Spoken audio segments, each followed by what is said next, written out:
Hello and welcome to the Gooner Talk, back again with you guys for another episode of what is the Arsenal transfer show. Not at the usual time of 8 a.m. today, sadly. I wasn't able to bring you that show earlier on today because I was working, was being bright up, that's not the right, up bright and early. That's the terminology I want to use for today's schedule of deadline day. 6 a.m.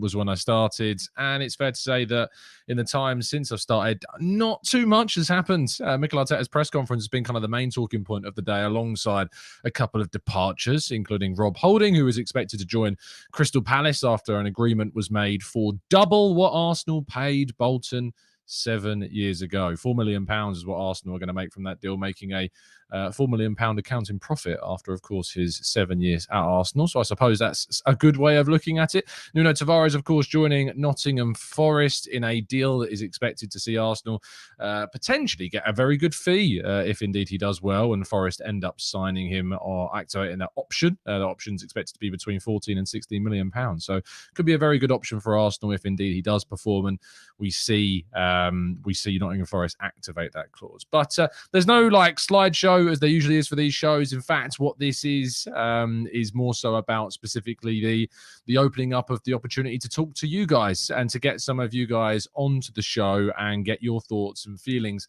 about what is going on. And I'm very much looking forward to speaking to as many of you as possible, getting kind of varied views. There is a link if you would like to join the StreamYard in today's video description. I've also left a link to join in the chat box as well. So if you would like to join, use the link that is available to you in the chat box right there. And without further ado, let's bring in our first guest of the day and one of our fantastic members from the Discord server.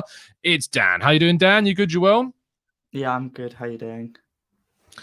Yeah, I'm disappointed. I'm not going to lie, Dan. I'm feeling disappointed. Go on. I'm just gutted. Holding's leaving. It's sad. Sad time for us Arsenal fans, isn't it? I think Yomi is the most sad. You know, Holdini Gooner legend, aka Yomi, very gutted indeed. That yeah, stuff's going on. If you can hear my phone beeping in the background, by the way, ignore that. I need it on loud just in case texts start coming through about anything special. Huh? Is that Edu? Yeah, it's Edu. Yeah, he would tell me what's going on. Tell me how you're actually, I know you're gutted about Holding, obviously, but how are you feeling about how deadline day has played out? I thought it'd be like this. I think getting the transfers in early, especially Declan Rice, obviously then Havertz and Timber, I thought that was brilliant. David Raya as well. I think when I see those questions, how do you rate our window? I always give it a 10 out of 10 because I think a transfer window getting Declan Rice in is a 10 out of 10. And yes, Timber injury. I think Timber getting injured was massive, and it did look like we might have got someone in. But I think we're all forgetting that we've got some youngsters who might be able to fill in as well. Like our Hale End is brilliant. I mean, Eddie Nketiah has just got a call out for England. Who's to say we don't have some youngsters as well who can do a job if they need? Yeah, I think that, you know, I wish I could be on an optimistic plane and live in the world that you do regarding 10 out of 10 windows. That'd be great. I see where you're coming from, Dan, regarding kind of what we've done in the window. For me, I just have to apply the context of what we're seeing, which is sadly the Urian Timber injury heavily affecting kind of our view of the business that we've done. And that's not Arsenal's fault. You know, the fact that he's, you know, an ACL injury, you can't point fingers and say Arsenal, you know, how dare they and not have signed somebody, because I think we can all see the reason behind why Arsenal have not been able to replace Timber in the end. I think there's two reasons in my view. One is a lack of options at this stage of the window, and two, they haven't been able to get the players out as swiftly as they wanted to that needed to be moved out to give them the freedom to do those deals. So I suppose it's probably an obvious question to ask you, Dan, but I guess you do have sympathy for the club not being able to replace Urian Timber. Yeah, of course. I mean, it would have been nice to get someone in because we don't have a lot of cover in defence. I know we still got Cedric, who maybe may come back into the side. I kind of hope not, because I think his time has passed it. But yeah, I think AFC Cape Town says Sousa could come in, or Walters. So we have depth, but obviously youngsters, maybe they're not ready to get into the main team. But we've got Tomiyasu who's going to come back now after suspension. We've got Zinchenko who's hopefully fit now. What's it? Gabriel, who knows what happened with him, but I hope he comes back into the side on Sunday. Yeah. Saliba, Ben White. I feel like we have a lot of players. Just we've got to hope we don't get injuries. Because I think Man City have 8 defenders, don't they? It seems so risky though, doesn't it? You know, it seems so risky to lean on it. But I can't help but then ask the question, was it right to allow Kieran Tierney to leave on loan? But it sounds like he wasn't a player that suited Arteta's system.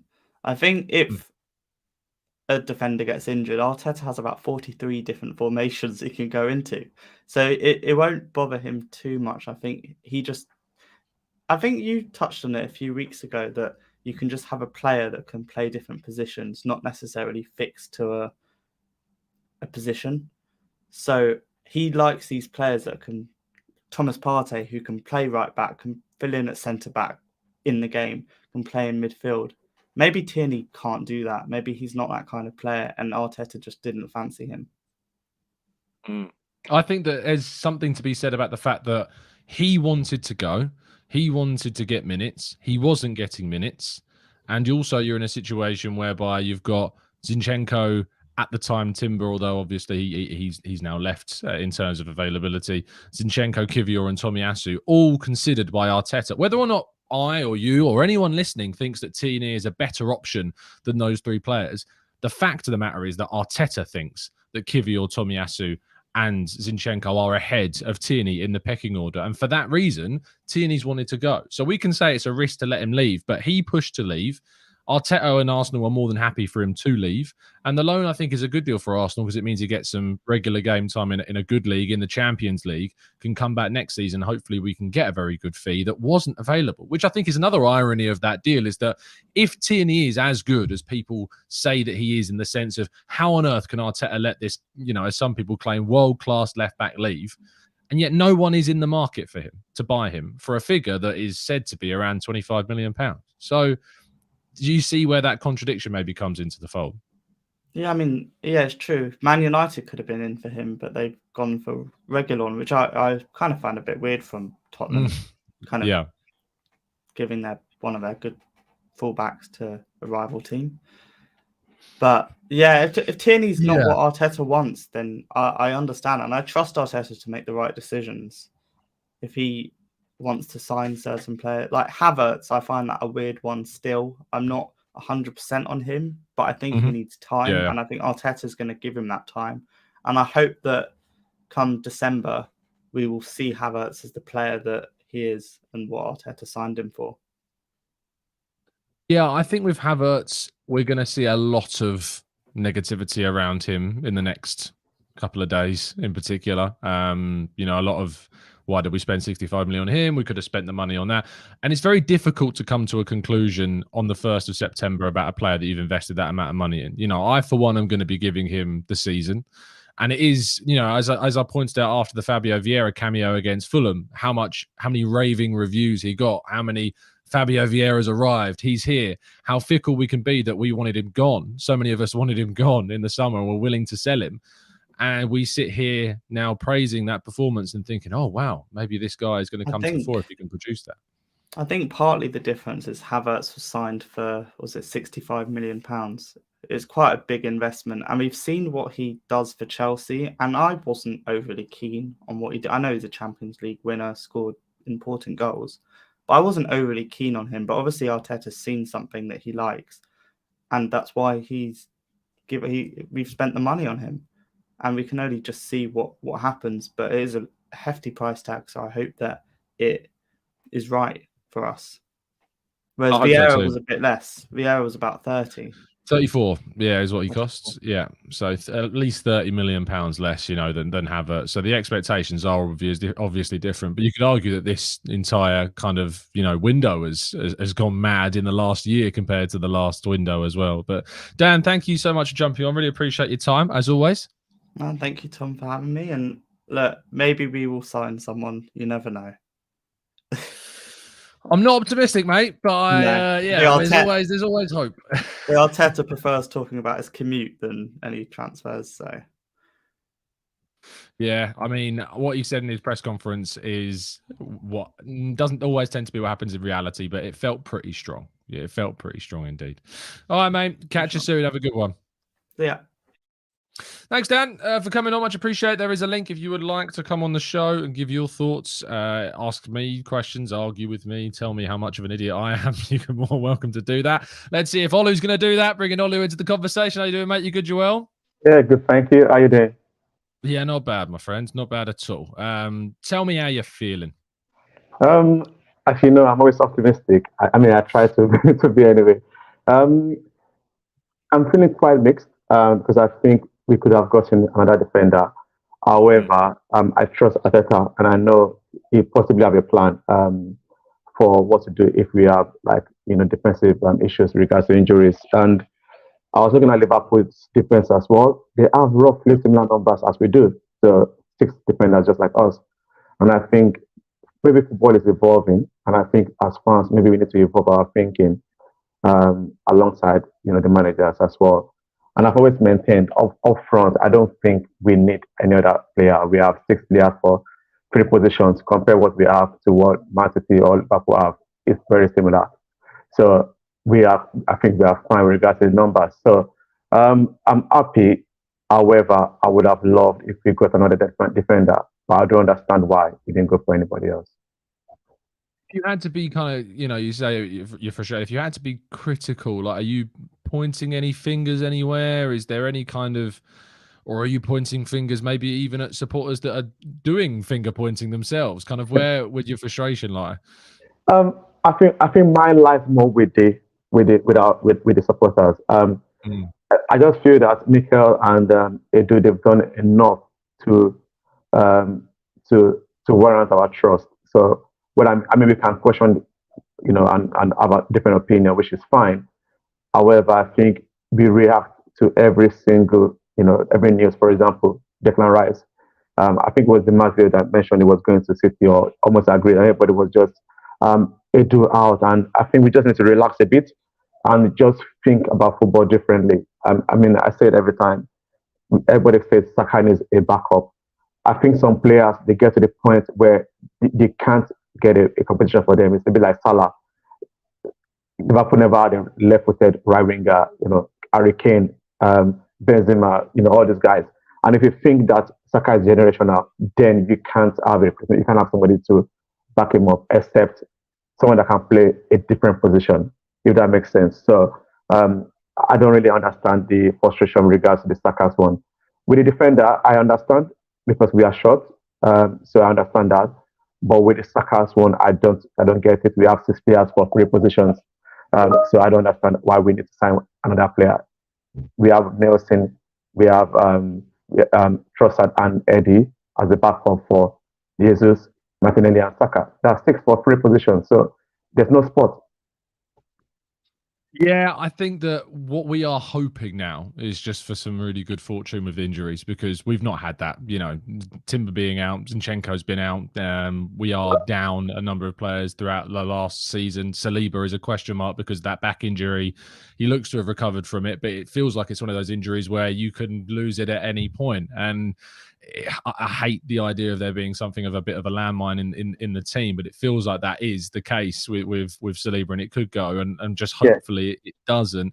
Are you kind of looking at January then as being a window that is going to have to be used for us now?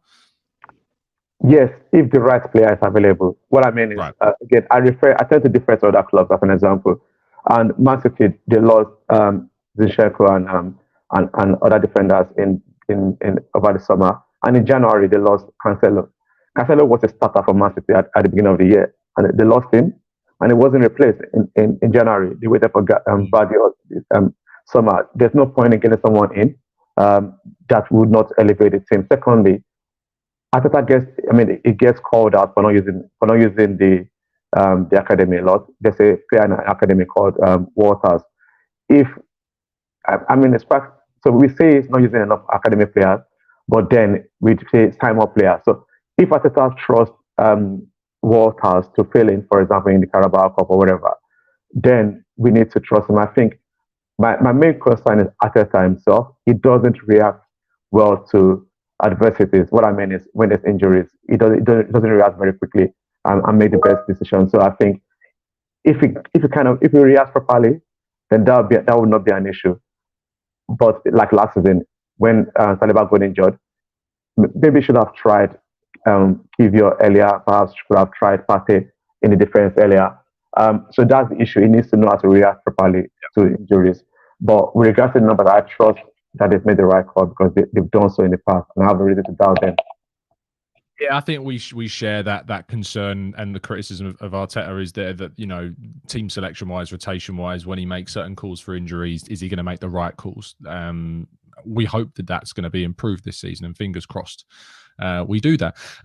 Ollie, thank you so much, mate, for your time. Really appreciate you jumping on. Thanks. Yeah. Thanks, mate. Have a fantastic evening. See you later. This could be interesting. Let's bring Josh into the conversation. How you doing, Josh? Oh, no, I'm entering the devil's a little bit here. I'm a bit scared now how this is gonna end. But look, I'm good. How are don't you? be scared, mate. I tell you what, I have a lot of respect for fans of other teams when they come into our chat box or whatever, and they're respectful. So I'm hoping that you're going to be. Just don't expect the chat box to treat you too kindly. I will say that. Don't worry, it's all good. As long as we can have a nice discussion, there's we can have a fine chat, mate. I'm sure we can. I've got a lot of friends that are Spurs fans. They were born with issues as well. So you know. But tell me, mate, why you've jumped onto the show.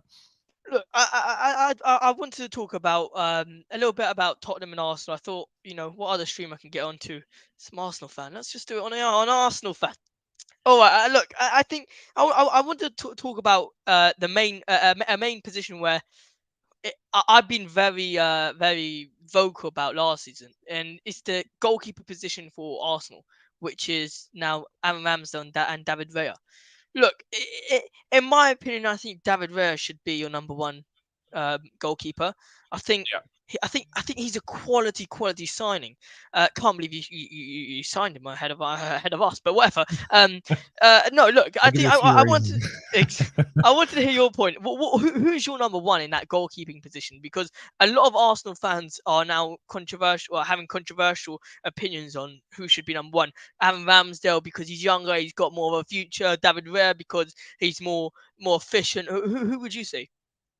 Yeah, I think that right now, obviously, Ramsdale maintains the spot because I feel as though you have to be in a position to earn it in a case of Raya, where he's going to get games in the Champions League. He's going to get games in the Carabao Cup when we ironically play Brentford. I'm still trying to get 100% confirmation that you can actually play in that game, because my understanding is you need written consent from Brentford. And I know a lot of people speculated that he can play, but I'm still wanting to get the official confirmation from the club on that.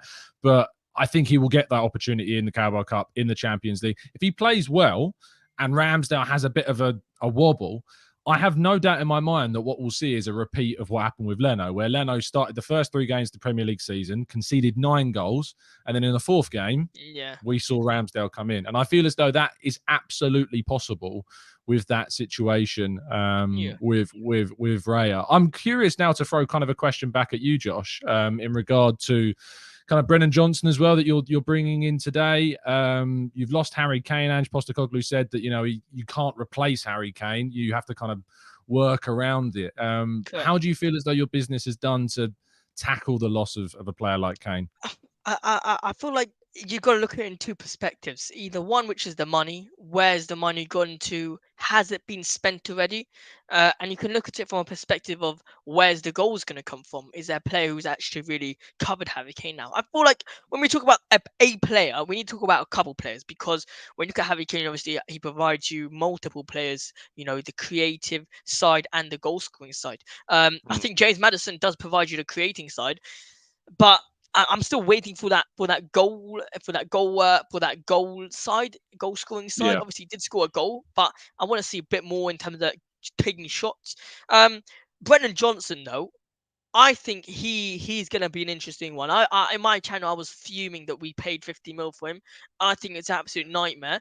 Look, let's be real. You're saying 50 mil, and how much did you get Varane? What was the price of Varane?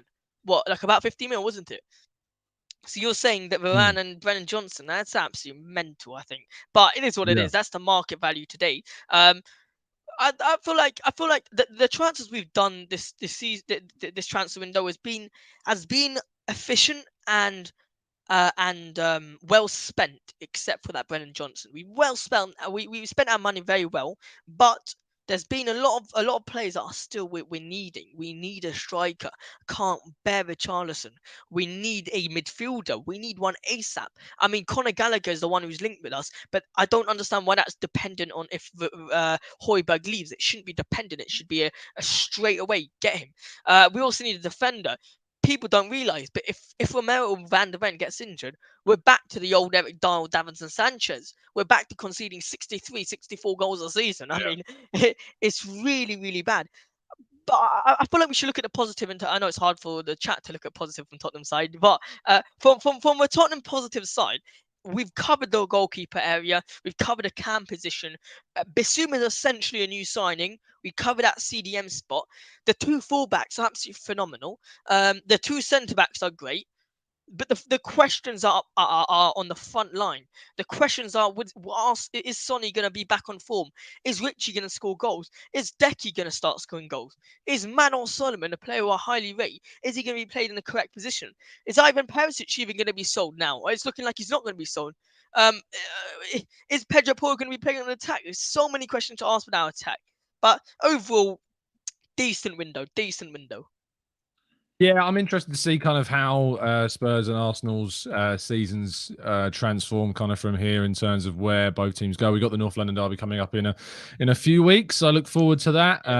It's at the Emirates. I think we probably know what the result's going to be. And, we've seen You just wait. I will wait, mate. I will wait. I look forward to it. But, Josh, thank you for jumping on and being respectful. I really appreciate it and have respect for you for doing that. So, cheers, mate. Much appreciated, mate. Have a fantastic evening.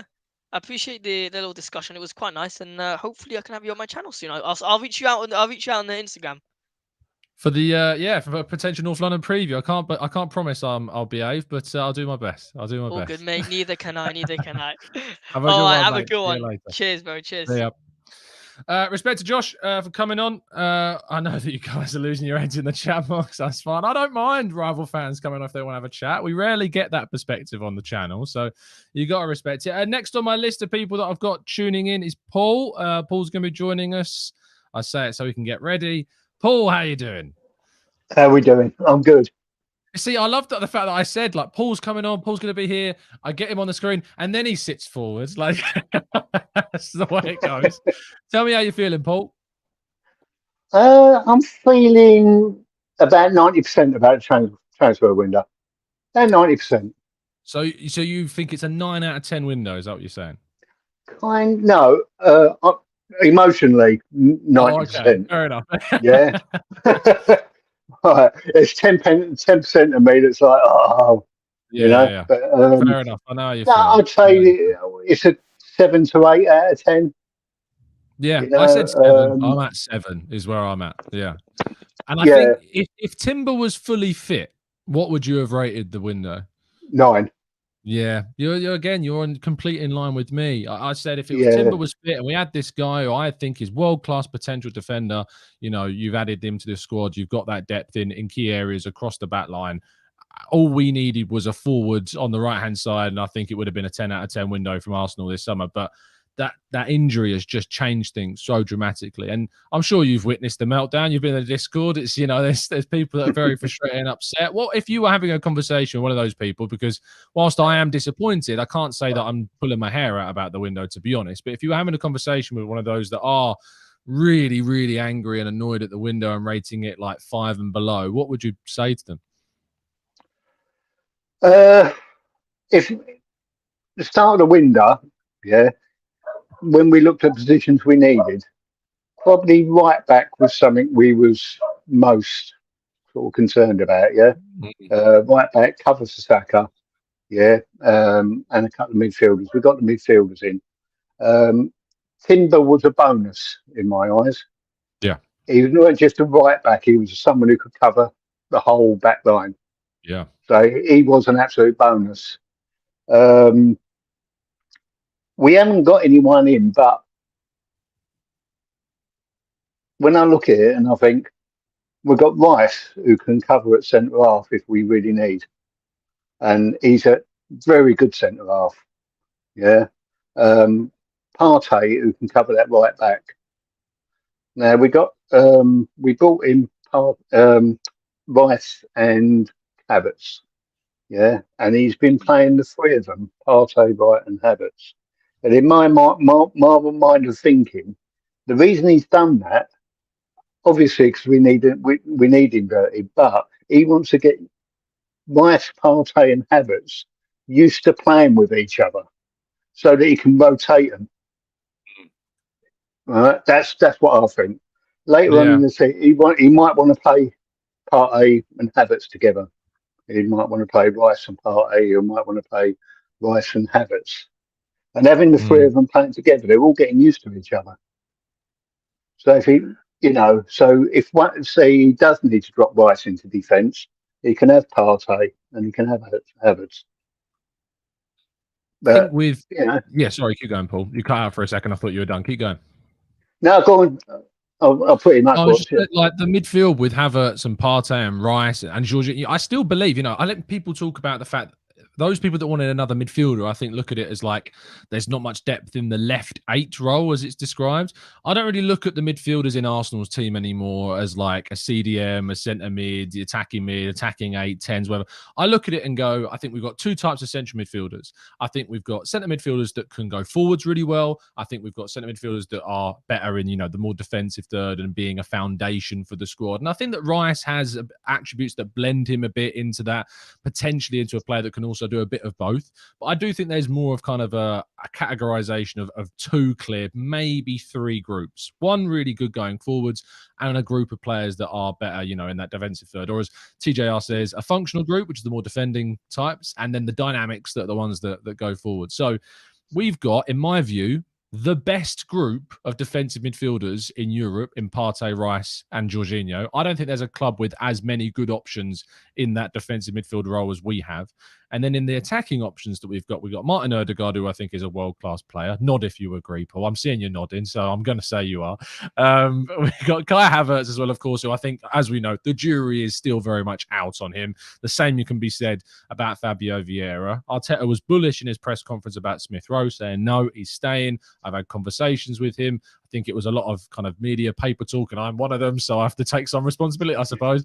A lot of media talk about Smith Rowe, really whipped up a bit of a storm about him, and actually I think he has got a place in this side and in this squad. So we've got options in both areas. So it's, for me, that defense and the forward line where I look and go, I think we could have added something to Saka's position. I think we could have brought another defender in, and that's where we are. So how are you now as a fan a little bit uncomfortable with the squads and looking ahead to that January window, or are you hopeful that we do have enough to get at least through till the winter?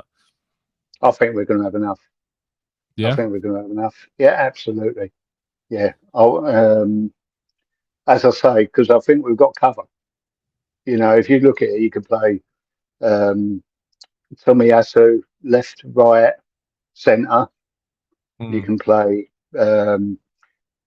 right, centre, right. You can play.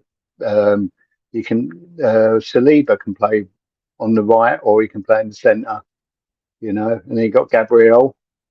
And Kivior. Kivior can play left mid. Left centre back, or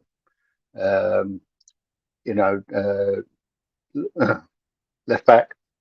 I think you've got enough mixture there. And as I say, you can drop Rice in there, you can drop Partey in there. There's enough mixture to sort of cover.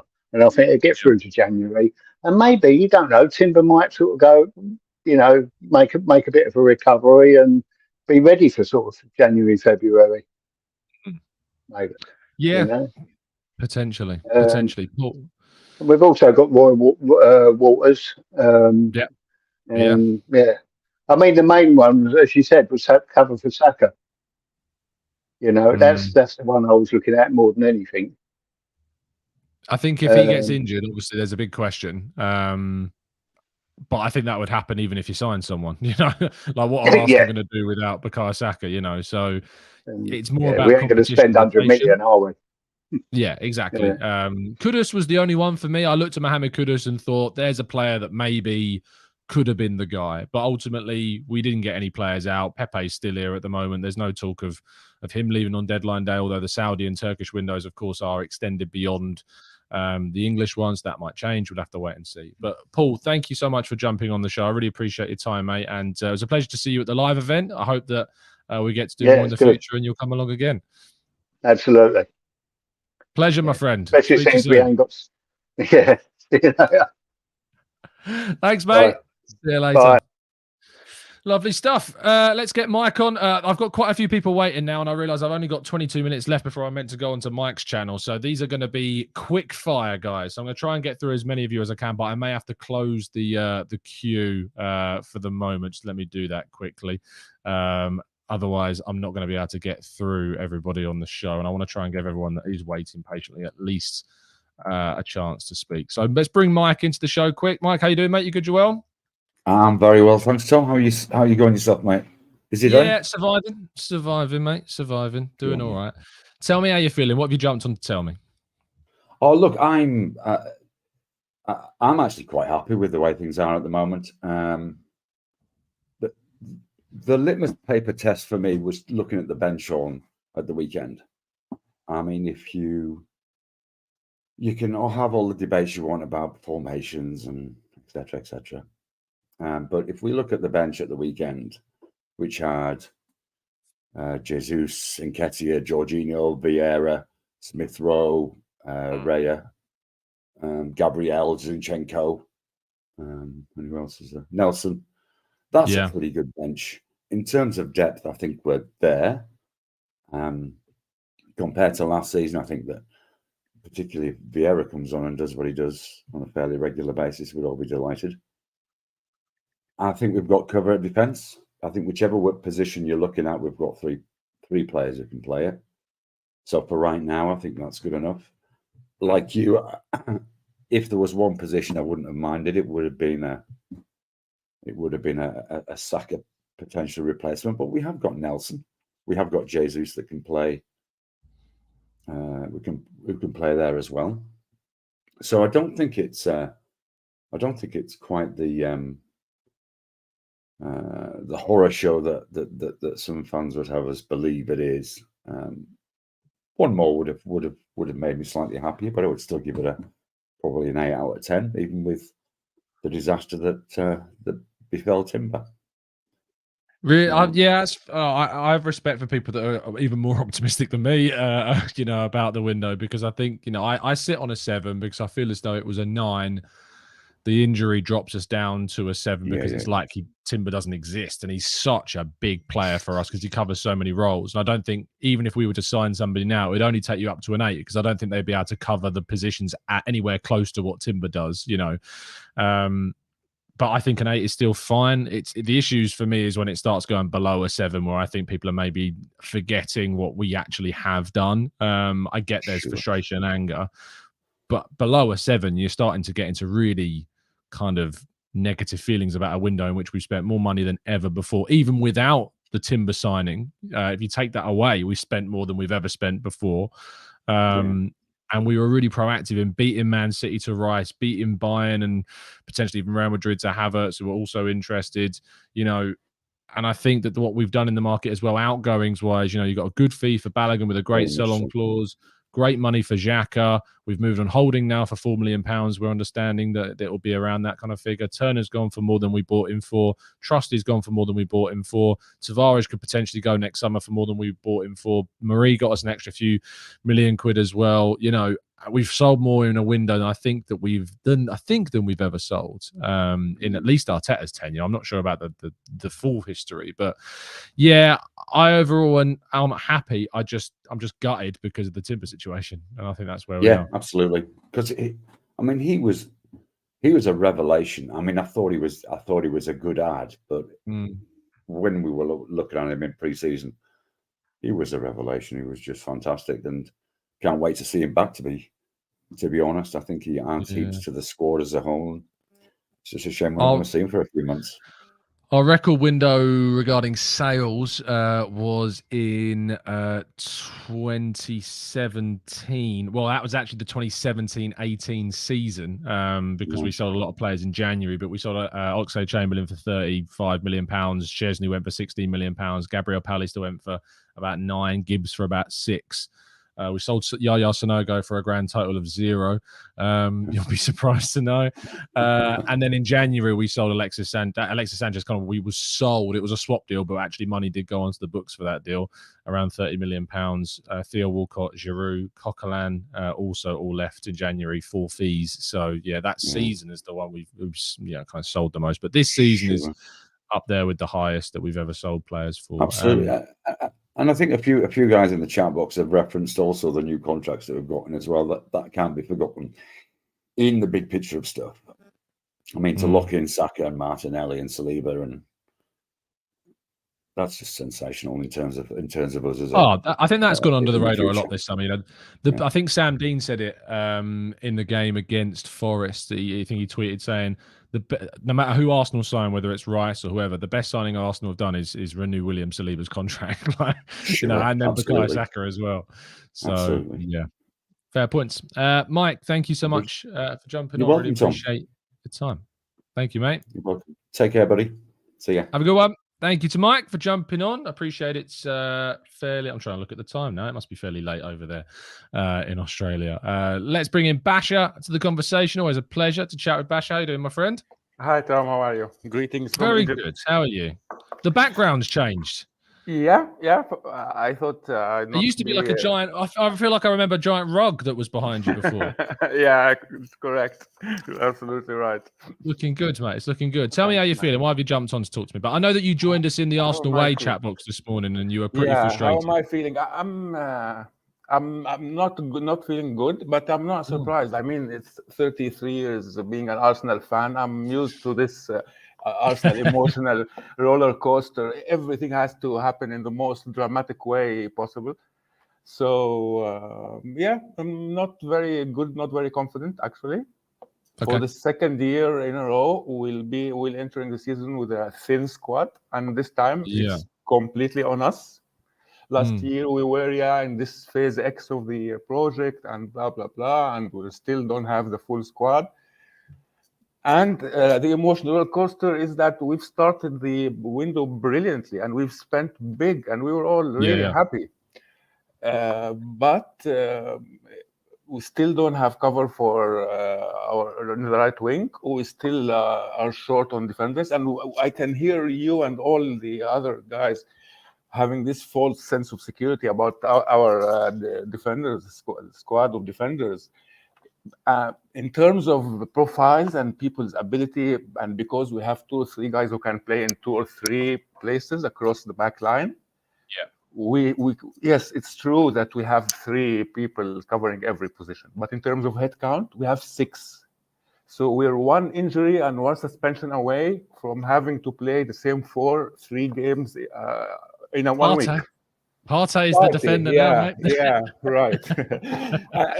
And the other thing, Tom, is, I mean, if 1 injury, as dramatic as it is, makes your squad thin, then there is something wrong.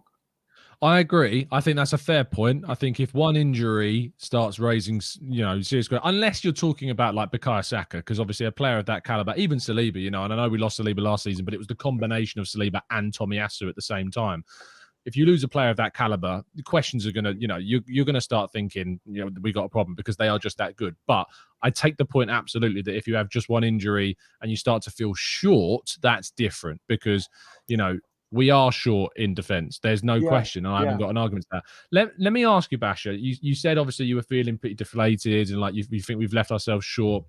If Timber, was fully fit and like available going forwards, how differently do you think you would have felt about the window? I would have given it to me it was like 8 or 8.5 because I was waiting for that right wing. Yeah. But I would have been really happy. Yeah. still not happy about not having covered for Saka. Yes, he can play a third season, 70 games for a third season, but at what level? We've all seen. Maybe he can. He might be absolutely supernatural. He can. Yes, he can. He's not going to drop unconscious or anything, but at what level? And it's only human. And we've seen young players who've been overplayed. We take a look at what's happening to Pedri in Barcelona now.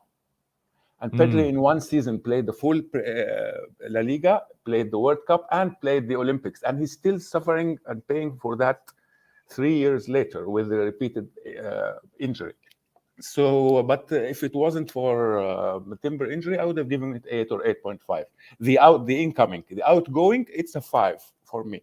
With all due respect, yes, we got rid of a big number of players compared to previous seasons, but I would have expected Lokonga, Tavares, and Tierney, if we don't want him, to be out of the door like a month earlier, at least. Because this time, us not being able to do a good job in selling is not just impacting us economically in terms of cutting the payrolls and stuff. No, it has impacted our ability to go and find a replacement for Timber. That's the way I see it.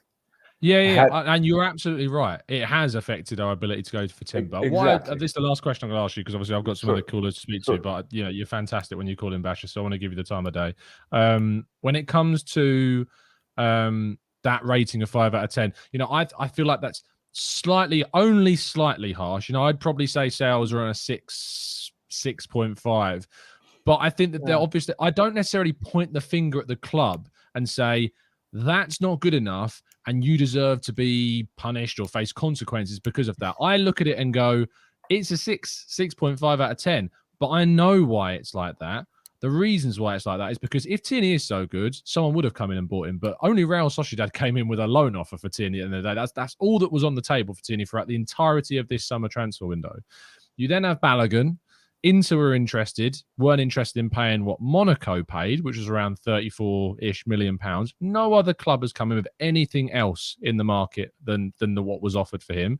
I think we did a great job getting 21.5 million pounds for Granit Xhaka, to be honest. I thought that was a great deal for us. I don't think we should take any credit for that, because Leverkusen was desperate for him. He's a key part of their plans for the coming 3 years. If we were the initiative of Xhaka, they wanted him. They were desperate for him. I thought you said Liverpool. I was like, what? No, Leverkusen.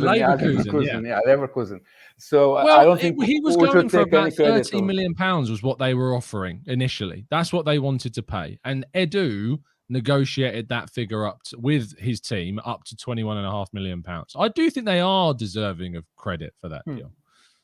Well, let's agree to disagree on this one. That's fine. I'm happy to do that. I'm always happy to do that. Yeah. No, that's absolutely fine. But do you see what I'm saying about kind of like all of those deals? Turner profit, Rob Holding profit 7 years later. Lokonga loan, Tierney loan, Tavares potentially 15-16 million pounds if they activate the option, which from the looks of it, they've got the money. So I just feel like, do you know what I mean? I don't mind you rating it as like a 5 or a 6, that's fine. But what I think is it's the reasons behind why people are rating the sales low and understanding why it's not wildly successful. Yeah, of course there's more than one way of looking at it. Another way of looking at it would be, no buyers, you do the calculation, how much salary are you paying this guy over a year or 2 years, and then you lower the price. There's more than one way of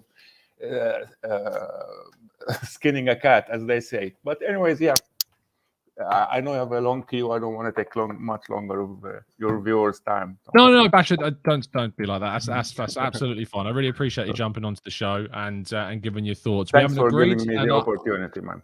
No, of course, mate. And I love the fact that if we don't agree, we can just agree to disagree, and we're still mates afterwards. That's what it's all about. So thanks you for jumping on, mate. Really appreciate it. See you soon. Massive thank you to Basha for coming on. Let's bring on our next. I've got 1, 2, 3, potentially 4 of you left. I'm going to try and get you all on. I can see Daniel's going to be next, then Bill, then TJR, and then King is going to round off the show as well. So there you go. Daniel, how are you doing, my friend? Hey, mate. How are you? Yeah, very good, mate. Very good. How are you feeling this deadline day? Mixed. Bit mixed, mate. I'll be honest with you. That's fine. Just chatting to one of my mates. I just didn't exactly realise how many defenders we have and the amount of positions they can play and where they can play. But for me, it does seem a bit light. Personally, I think, I haven't been keen on this party at right back thing. I think that needs to kind of be changed. I think that's something that needs to be kind of not implemented in the Man United game. I agree. The wins haven't. The games, obviously, you can look at them as individual games, and we had the Tomiyasu incident against Palace. However, I think they haven't really been as convincing as I would have liked. So yeah, just obviously the Timber injury has been like ridiculously annoying and a bit of an inconvenience to I think everyone's lives. Yeah. But yeah, like I just feel like he had so much potential. I think I was saying again to my mate as well, Timber probably was my signing of the season. He was kind of on that trajectory for me. I know it's quite early to say it, but it just looks so comfortable. It was just a perfect fit and slotted right in. So yeah, I'm mixed. I said Rice and I was okay with anything else, but I just wanted Rice. So I guess I kind of we got right. So 10 out of 10 then is what I'm saying. Yeah, exactly. It has to be. But you were listening patiently in the background while I had a chat with some of the other listeners as well. There are fans like Basha that are frustrated, and I empathise with their frustration. I really do. Sure. What do you feel about kind of, people that are rating things? I see Eric in the chat box there says 5 out of 10 for the window. I mean, do you think that is harsh, or is that where your head's at? I think I think like you said, like anything below a 7, I think is incredibly harsh, considering we've got a 24-year-old, international who, cost us 105 million. Whether people think that's too much or not, it's the current going rate at the moment. Doesn't that feel like a year ago, that whole saga to sign Rice? It feels like literally when I was 12. That's how long it feels ago. I mean, I was checking Twitter probably every 2 seconds, refreshing during this summer, making sure that was happening. And then City coming in, it was not good for my mental, but took myself away from it for a little bit and got back into it. But no, I think whatever anyone's thoughts are on Havertz, it's just too early for me to start judging players. We've played 3 games. Like some of the clips on AFTV, like I watched some of their stuff, but honestly, all the stuff I saw was just negativity and saying get him out of the club. It's been 3 games. Like, yeah, it's not. I did see a guy that jumped in on one of the interviews and really defended Havertz. Yes, so I saw that one, exactly the same one. Yeah. I just think for me, like, just to touch on Havertz, just think it was always going to be one of those signings where I think it's going to take a bit of a time to work out where it is, but Arsenal fans aren't exactly the most patient of fan bases in the world. Do you think we're underrating the Raya deal at all? Oh my god, yeah, literally forgot about that, but it slipped my mind. But yeah, I mean, incredible. Think competition's there. It's definitely an underrated signing. I just think we haven't seen him yet. Ramsdale needs to be pushed. That first goal was a bit of a freak goal at I mean, it was poor giving the ball away, but you could look at that. But I think Ramsdale needs to be pushed. And I think showed ambition, which is exactly what we need at this stage. I do think whether there are limited options at this time in the window, I think we could have maybe had a look and maybe bought sort of a temporary individual in. I wasn't a massive fan of the system fit with Tierney at all.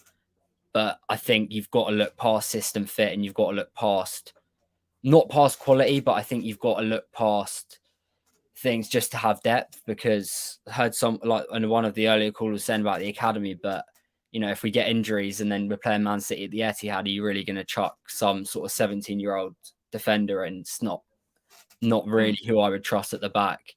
Not doubting their ability and talent, of course, but it's not someone who I trust at Man City away, for example. So it's a bit light, but we signed Declan Rice, so it can't be all bad. So yeah, that's my thoughts really. I just think we're a bit light. I think it's a bit risky.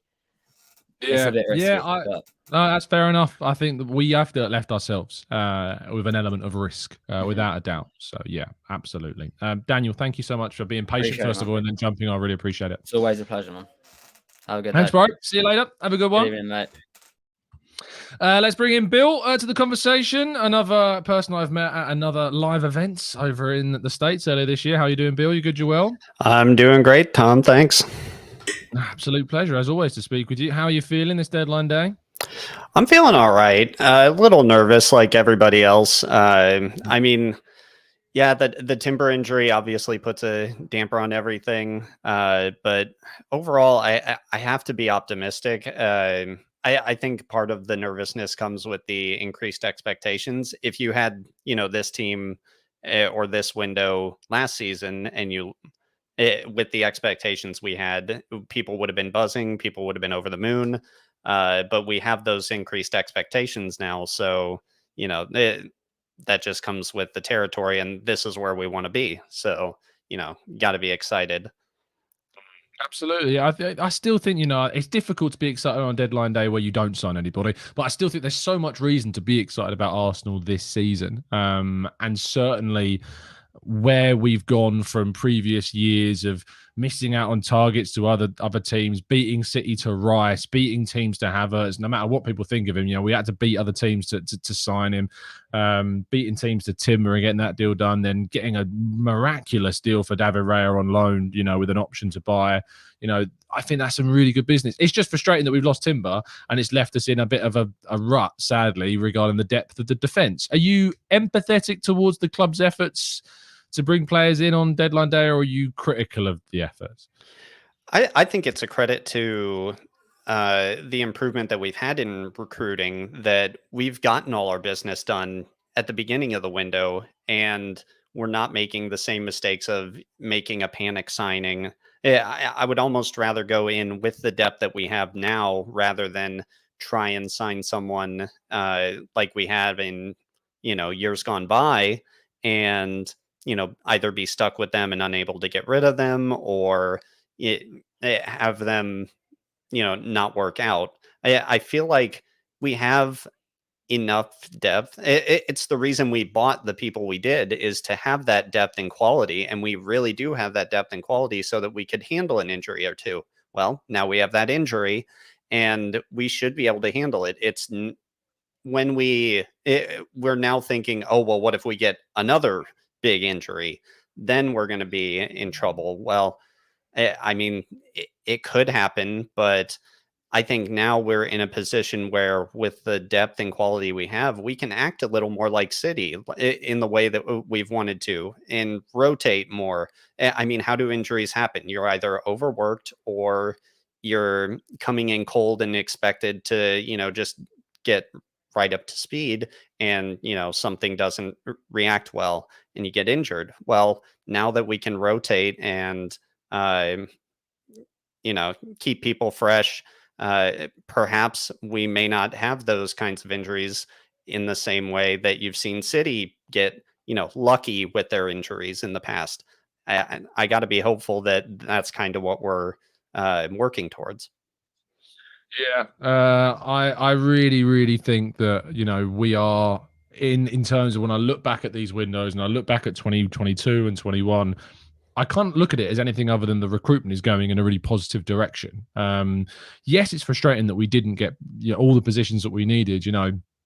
But as people have pointed out, we've not managed to do that in a lot of the windows that we've had going back. So whilst that maybe isn't yet fully done and we can still improve, I think a lot of it is to do with the players that we weren't able to move on. And next summer, when hopefully all of the deadwood that we've got will be gone, or if it isn't, that they're moved out swiftly. Pepe's contract is done. Rob Holding's not here anymore. Cedric's contract will be over.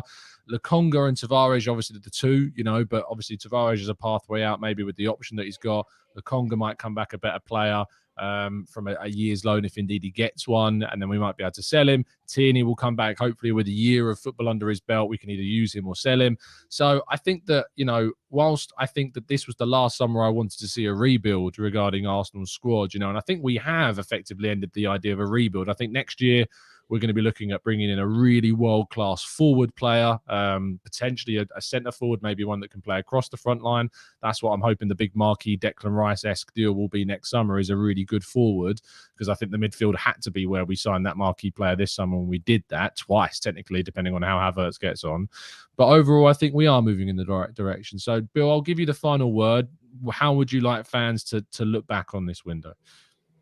I mean, people are allowed to look at it the way they want to, but I like to be. I think one of the key things that kind of spurred on the team last season and that made last season feel really, really nice wasn't just, you know, getting to second. It was the optimism around the club. So I just have to encourage people to continue to have that optimism. The team looks fantastic, unless you're doom casting. So just keep having that optimism, and let's go beat Man U at the Emirates this weekend. Doomcasting might be one of the best terminologies I've heard. I've not heard that one before, but I'm going to use it. Bill, thank you for jumping on. Really appreciate your time, mate. Absolutely. Have a great one, Tom. You too, fella. Smashed it. Let's bring in TJR to the conversation. TJR, first of all, what's your name? Because I can't call you TJR. Tim. That's weird. Tim's my name. Can you hear me? Tim. Doomcasting a go-go is... Was you the one that had F off on your StreamYard a while yes, ago? which was to do with my old bosses back in the day when they asked for my opinion on unpaid gigs. And right, fair enough. Yeah, but you could understand why I thought that was some kind of dig at me when you joined and the name's I was hilariously, the first thing I was going to ask before Arsenal related was, can I swear? And then I realized I'm probably going to say the word arse. The club is called Arsenal. We should be all right. Fine. Yeah, I mean, it's literally half of the club we support is the name of it. So, you know, I think it's fine. Yeah, it is also 2 a.m. in the morning here, and I've just come back from a reasonable night out, so it'll get loose. Maybe with swearing. This show could be about as risky as Arsenal's defense for the rest of the next 4 months, basically. Exactly. Yeah, and even though Australia, we invented Wi-Fi, it may be in and out, so I'll see how. Okay. I appreciate you've given me more notice than Arsenal have today regarding their business, so at least I can appreciate that's fair and reasonable. Tell me how you're feeling. What I was going to say, not in terms of like how drunk you are. In terms of I'm actually not drunk at all, which is that's a different Doomcast thing. With Edu and Arteta generally, I find that you give them time, you give them a long run up with the scouting, the number boffins, and those sort of things. They usually find a reasonable fit. The fit's reasonable, but once we get into like an improvising kind of last minute kind of thing, that's where things sort of fumble around and maybe there's a bit of stumbling. And what you were just saying before about a striker was kind of stealing my thunder, but not really, is that it feels like there's going to be a saga. There's going to be an Osimhen, there's going to be a Ferguson, there's going to be someone that will be permanently rumored to us or Man U or whoever has the money, and that'll just keep going and going and going. And then maybe we'll pay, maybe we won't. And that'll be... in terms of other things, I was just going to say with Havertz, give it time. Anyone who isn't giving it time is pretty irrational in my, view. And with all the numbers... I appreciate that. Yeah, because everyone else has, gone on about it. I'll try to save you time. He's not a Xhaka replacement, but if you look at all the numbers, where all the goals come from, where all the positioning is, there's an argument that there are similarities. Like a lot of the runs come on a diagonal over the top aerially, and he's got a left foot and he'll hit it, and occasionally it'll work. But when he was working best at Leverkusen, he had Julian Brandt and he had Diaby, and one's a jet on one side, which is fine, with maybe Martinelli, who isn't the best playmaker in the world. And then you got Starboy on the other side. So maybe if there's a situation in, the cups or whatever, where Odegaard is off and we have Vieira or Smith Rowe on one side, and then Havertz is shifted to the other side, maybe that'll be, the spacing will be different. Maybe we'll work in a way that, might unlock something, and then you'll realize that he's a false nine from this position, and he's a playmaker from this position. Havertz's best performances may come in a centre forward type role for us. I really enjoyed the Man City display. I know it wasn't perfect, but I really enjoyed the hold up. I liked the fact we had kind of a big guy in the box a little bit, you know, to kind of target passes and crosses too. And I think, you know, when we play City, I would like to see Havertz be our centre forward in that game, because I think that tactically he gives us a different option. So, yeah, I think that's really well summed up on that side of things. Sales. Yeah, go on. Sorry, keep going. Oh no, the other thing I was going to say is that he's a second, as much as he could play a false nine, he is a second forward. So it's second striker, which involves someone either running off him or being spatially near him. And Nketiah doesn't really thrive on that sort of spatial awareness, playmaking, assist kind of thing. Jesus can move to the right wing, which then can move other people more centrally. And then maybe he can be, because where he did thrive at Leverkusen is being a late box arriver. And when there's someone playing a low block, there's no space to move into effectively. That's also another thing where a lot of his chances are, you know, there'll be one-time hits at Leverkusen or even Chelsea at bits and pieces. But if the ball isn't hit at it in a certain way, he's not going to get to it, because he's clinical in some ways, but he's completely not clinical in other ways as well. He'll stress out, and he seems to be a confidence player as well.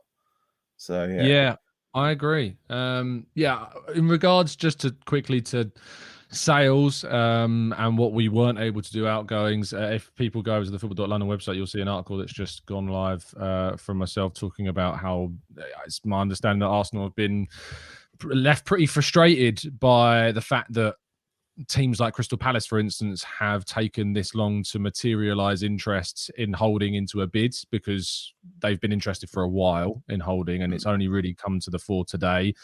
Nottingham Forest's situation with Tavares, that obviously revived in the last few days, but there was talk that it could have been agreed, you know, a couple of weeks ago potentially, and it obviously fell away and then came back and has now been done on deadline day.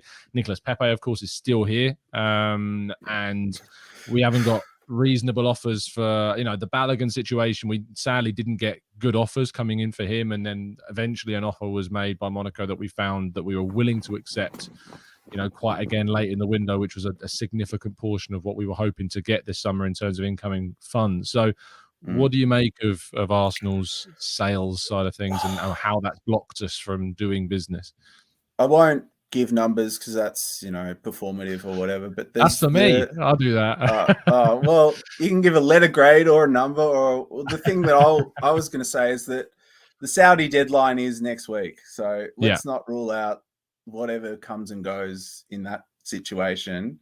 And the other thing is, I've got a lot of terrible friends that know nothing about soccer because it's called soccer in Australia, not football.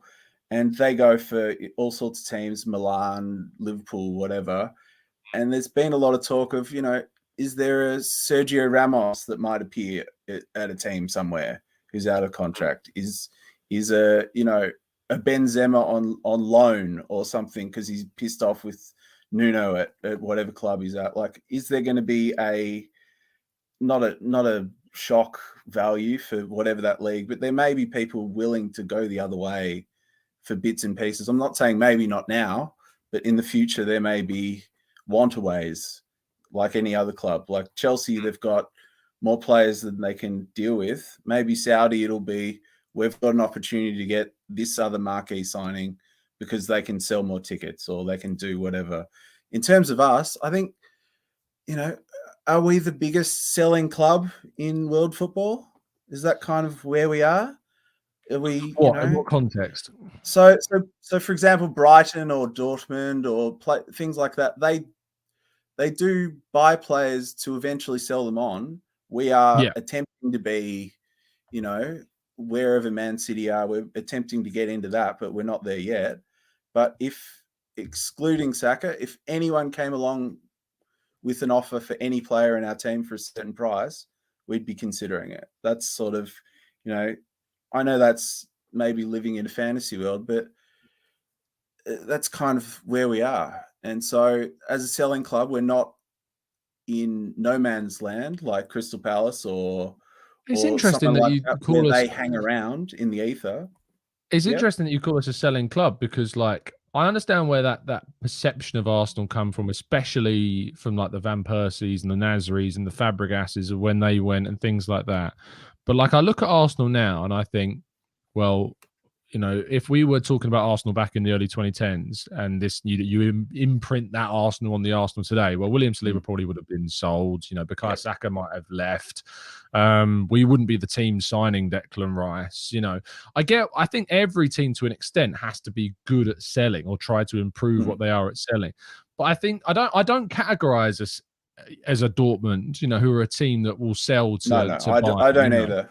That's why I said the biggest selling club. Meant by selling club. Yeah. No. So, for example, you know, AC Milan or someone like that, they'll move on. You know, Rafael Leao or something like. Are we at? What are we as not a fan base, but as an identity of a club in the Premier League, which is the biggest league in the world with the most money and things like that. We're not at a Real Madrid level. We're not at a Man City level, but are we a step below that? And what does it mean to be a step below that effectively? Are we just selling detritus?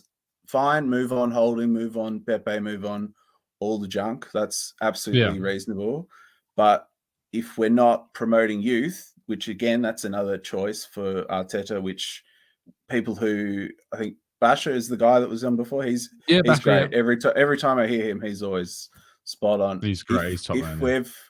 If we've got a policy to promote youth, and then we've got a coach that doesn't really promote youth unless he's kind of really absolutely injury, you know, forced or things like that. Like Emery was the one who pushed Smith Rowe and Saka through, and I'm trying to think who we've played other than Nwaneri for 10 seconds at the end of a game for seeming like we played Patino, didn't we, against Forest in the Patino, who I absolutely love. Patino, who I thought would be the you know, the next step in Xhaka, along with maybe we'd bring in a bridging signing like Thuram or Koku or whatever the guy's name at Benfica.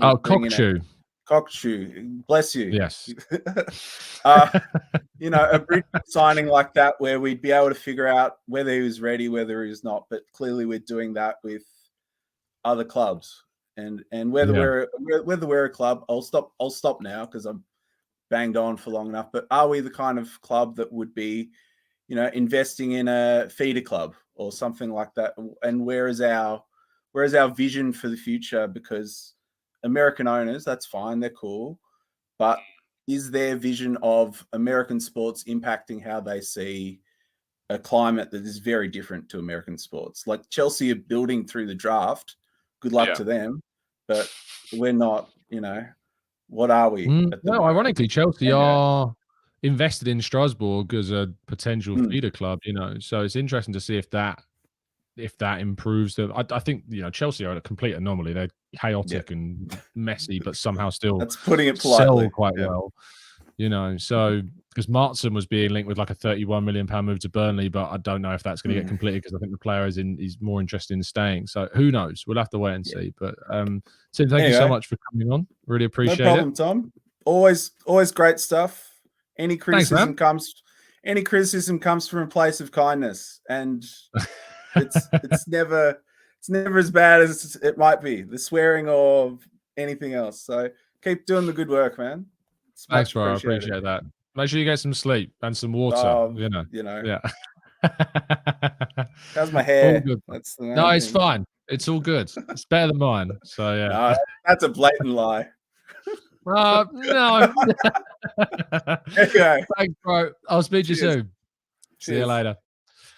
That was Tim from Down Under, absolutely smashing it. Fantastic stuff. And really appreciate all of the listeners that we've had. We've got one more to talk to today before we wrap things up.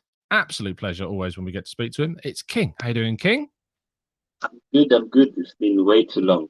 How you doing? Your camera screen looks like I know this is going to sound like a silly question because technically all cameras look for a pane of glass, but it looks like I'm looking at you for a pane of glass. Like, do you know what I mean? Yeah, I think that what's happened is the screen it broken, so it's gone through the That's fine. lens. We can still see you, and that's the most important thing. Yeah. How are you, first of all? I feel like we've not caught up in a spell. Are you doing well? Yeah, much better now.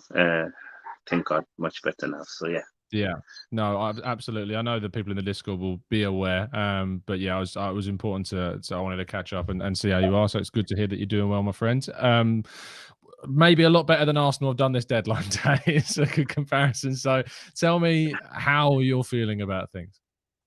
No, I'm not stressed or panicking at all. I think one of the issues when you do sign a lot of players early in the window is that you get that excitement early on, and then at the end it's like, oh, is that it?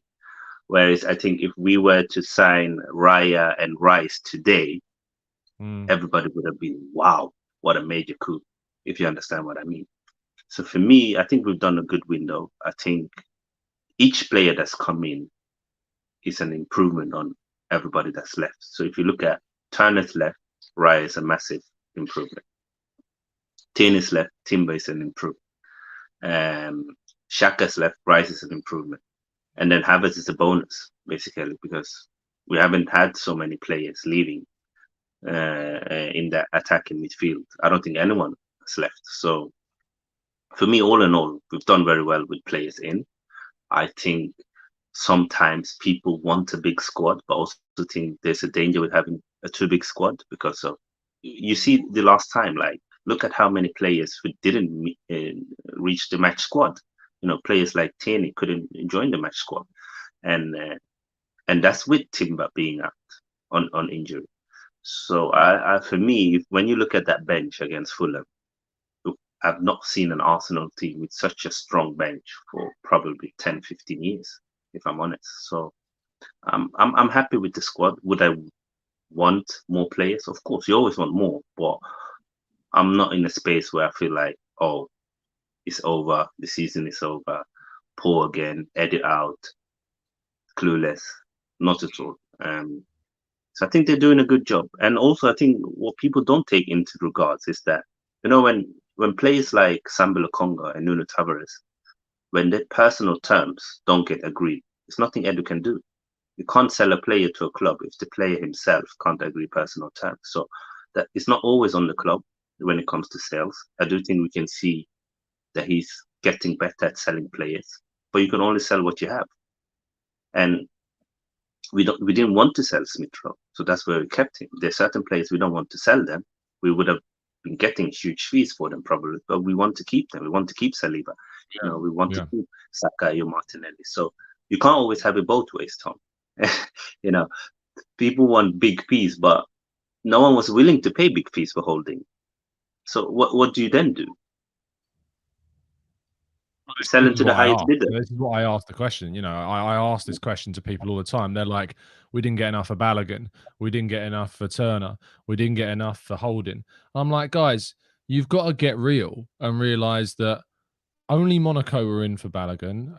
And people like to tweet me and say, no, Chelsea. I'm like, no, Chelsea weren't in for Balogun. Like, they had him as a player on a list that they were like, oh, we quite like Balogun. Well, you know, they never came in with an approach of an offer that, you know, was going to satisfy Arsenal. And by the way, if they had have done, Arsenal would have told them a significantly higher price to pay than what we asked for Monaco, because that's the reality of the window. You know, that's why Man City asked for a significantly higher amount for Palmer, because they went to a fellow Premier League club who could potentially be a rival of theirs in the future. And then you've got the Holding situation. Like, people have battered this guy, absolutely battered him. Like, I've been critical of him, but there are people out there that have abused this guy constantly, said how he's not good enough, he's this, he's that, and then we get 4 million quid for him. Oh, that's not good enough. He's worth way more than that. But hold on, you've been battering this guy for months. So how could you say he's worth more after battering him? I had some guy tweet me a few moments ago. I was trying about that, literally about saying we should have got more for Holding. And so I did a quick search on his Twitter, his name and then the word Holding, and there's like 3 tweets of him going, Holding's terrible, get him off, get rid of him, you know, like it's so funny. And I know that people are now going to be jumping on Twitter and going back through and deleting their tweets they ever said about Holding. But it's just, it's funny. It's funny.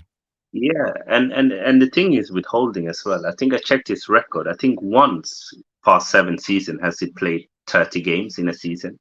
Other than that, it's like 15, 17. Like, he doesn't play a lot and he doesn't start a lot of games. So his value was never going to be high, especially when he doesn't, he's not in the match squads even. So, as you said, people don't rate him. People were slandering him last season and now they want big money for him. It doesn't add up. Yeah, absolutely. Where do you think this leaves us then going into the new season? Like, how are you feeling? No, I'm excited for the season. I think we are the team that should be challenging City. I think it could be another 2-horse race again. I do hope we can do better in the domestic cup. And I'm really excited to be back in Champions League. All in all, fingers crossed, if we are quite lucky with injuries, we still have a very competitive and versatile squad. I do understand people's worry with Zinchenko and Tomiyasu with the injury record, but hopefully now they've passed their injuries and with players like Kibio and Ben White and Gabriel and Saliba, we got enough to survive. And even players like Partey and Rice in worst case scenario, they can do something for a few games. Yeah, I'm hoping that we can kind of be a bit lucky and fortunate where we haven't been with injuries, and that Zinni can have a run of games where he stays fit throughout the next 4 months, that Tomiyasu stays fit, that Saliba's back doesn't play up, that this system that I know people are really questioning. I have news for people. Like, I don't think Partey will play it right back against United. I'll be surprised. And a little bit critical, actually. Oh, not a little bit. I would be critical if he starts in that hybrid role. I want to see him start in midfield against United. But I can tell you for a fact that he will return to this position that he's been playing in the first 3 games. Arteta's not done with this system. We've dominated those 3 games, deserve to win those 3 games. Why would he, not return to a system that's helping us to beat teams and pick up points and lead to performances that we then deserve to win those fixtures? He's going to go back to it. But for certain games, he will use Partey in midfield. And I think this weekend is one of those. But yeah, I think it's interesting. Last question, King. Do you foresee any opportunities for the youngsters like Raw Waters, Nwaneri? Do you see them getting chances this season because of maybe a lack of signings? I think Waters we could definitely see him.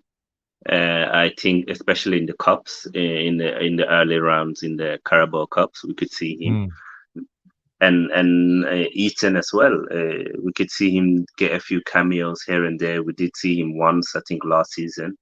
And hopefully we'll see more from them because we do have some very talented players. And the thing is, injuries were the reason why players like Martinelli and Saka burst to the scene so early. Same with Smith Rowe. So it's not always a bad thing. Even Bellerin, if you remember, when he was really good, it was because of the injury of Debuchy that we had to play him. And before his injuries, he was very good. So I know nobody wants injuries. You don't wish injuries on any players, but it's not always a negative thing, especially for a club like Arsenal with such a talented core of young players. Yeah, absolutely. I just want to throw a comment at you and to round things off. Aman says, Edu had time to sign a Timber backup. No right wing, no striker, 5 out of 10. What would you say? Well, how many right backs do we need? And yeah, right wing is fair, but 5 out of 10, 8 out of 10, surely.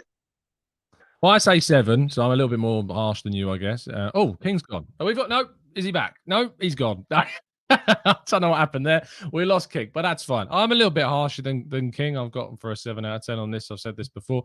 I think that a 9 was what we were at with Timber fit, with Timber out for potentially the rest of the season. I think it has to drop to about a 7 for me. If we'd have signed another defender, I think it would have gone up to an 8. And if we'd have signed a wide forwards, it would have taken us to a 10 overall if Timber was fit, So there's a lot of movement, a lot of scope, a lot of change. But ultimately, I think we've ended the window in a way in which we didn't really want to see it end. I think we wanted to see something, a surprise. I joked that Kyle Walker-Peters, could have been someone. I might have even decided to take him on loan, but I think the biggest reason why it's not to do with the fact that we had time, you know, as a man said in his comment there, you know, the whole we had time situation. It has nothing to do with time. It ended up being, it was to do with space. Space was the big reason why we ultimately couldn't do the deals that we wanted to do, because Holding and Tavares didn't leave until deadline day. Pepe and Cedric are still here. Lokonga's about to leave on loan. That's a bit of breaking news for you guys, by the way. Lokonga is about to leave for Luton on loan. That deal is very close to being completed now, so he'll get a full season in the Premier League, hopefully playing week in, week out for Luton, which no matter what you think about Luton, he should hopefully play. So that's a good thing. We've still a couple of years, I think 2 years left on his contract when he returns in 2024. So I think that's a good thing. A full season of Premier League football hopefully does him all the world of good. But yeah, I am just thinking that people need to realize the reasons behind what has happened and why it's happened, and it's not to do with people not doing their jobs, or they're not, people not being given enough money, or not using the time efficiently. It's to do with space. Space is the big reason, and I'm disappointed, and I can rate it a 7 out of 10 because I wanted us to do more, but I'm also very empathetic of the fact to the club that the reasons behind, and I'm well aware that the club are pretty darn frustrated with the fact that sadly we weren't able to get the players out as quickly as they had hoped that we would, because the market has not been there. So that's the situation. I know not everyone's going to see it that way, and there's very little I can do to convince everybody that that is indeed what is going on. But that is the way that football works. It's all about opinions and different points of view. So there you go. But I think what we've done is have a very fantastic hour and a half, nearly an hour and a half, hour and 20 minutes of conversations and opinions from different people across the globe, talking about Arsenal. I love this community. I love this channel. I love everything that we've built, and it's always an absolute honor to get people on. And it's not going to be done there, because at 9 o'clock tonight, we're going to have another show with some of our members from the Discord server, talking about the end of the window for about an hour. So that's going to be good. I'm also doing another show at 7 over on Dan Potts' channel. We love different types of opinions, and we love different points of view, and Dan certainly has a very different one to me. So tune into the 12th Man podcast at 7 p.m. UK time, and I'll be jumping over there and having a fair old debate, I'm sure, with Danny Boy. So do tune in for that one. And who knows, there's still, how long? I'm looking at the clock. It's not showing me what the clock is on Sky at the moment, but I think there's about 5.5 hours left. I think 5.5. Yes. So who knows? Something could happen. I don't think so. But you never know. Anyway, thank you everybody for tuning in. I feel like it was about this time last year that we sort of heard the Aston Villa Douglas Luiz thing. I feel like that happened at like 5 o'clock. So you never know. Things try and happen quickly, but we'll see. Enjoy the rest of your evening. Do tune in for us at 9, and look out for the show at 7 on Dan's channel. I'll be back tomorrow morning at the usual time of 8 a.m. For a breakdown of the reaction to the completion of deadline day.